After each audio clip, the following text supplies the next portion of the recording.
আমরা নির্বাচন প্রক্রিয়ায় কতগুলা প্রক্রিয়ার মধ্যে কতগুলা আচরণ আমরা এখন সাধারণ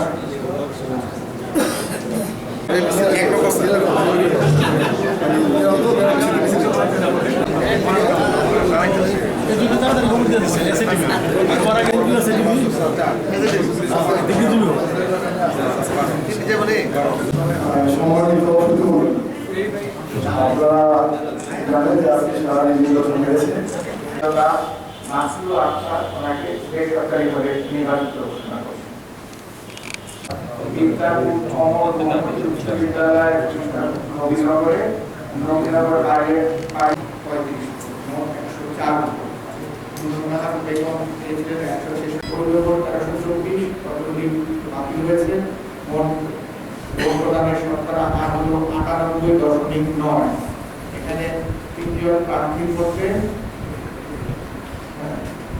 মোহাম্মদ শফিকুল আলম সর্বাধিক 650 ভোট পাওয়ার তাকে ব্রাহ্মণবাড়িয়া জেলা পরিষদের চেয়ারম্যান পদে বেসরকারিভাবে নির্বাচিত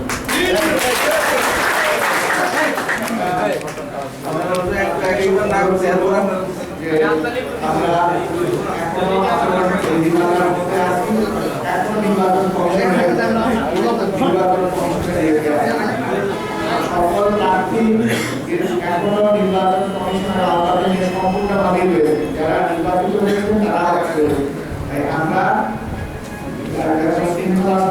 কাজগুলো শেষ করি এবং যে বিধিমালা আছে যে কোনো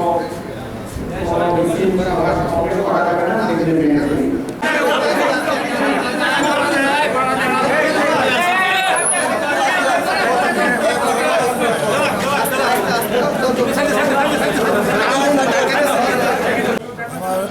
আমার খুবই ভালো লাগছে যে ব্রাহ্মণবাড়িয়ার জনগণ এবং ব্রাহ্মণবাড়িয়ার জনপ্রতিনিধিদের স্বতঃস্ফূর্তভাবে তাদের আমাকে বিজয়ী করেছে, সেই কারণে আমি সাংঘাতিক আনন্দিত এবং আমি ধন্যবাদ জানাই ব্রাহ্মণবাড়িয়ার যারা জেলা প্রশাসন আছে তাদেরকে।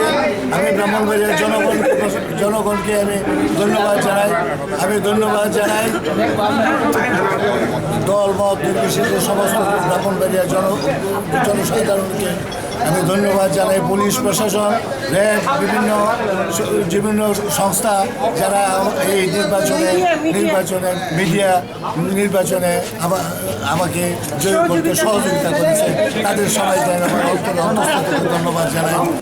আমি ধন্যবাদ জানাই জননেত্রী শেখ হাসিনাকে, যারা আমাকে নির্বাচিত করেছেন তাদের সবাইকে আমার অন্তঃস্থল থেকে ধন্যবাদ জানাই। তার সঙ্গে সঙ্গে আমি ব্রাহ্মণবাড়িয়াকে সুন্দর এবং একটা আদর্শ জেলা হিসেবে করার জন্য আমি অঙ্গীকারাবদ্ধ।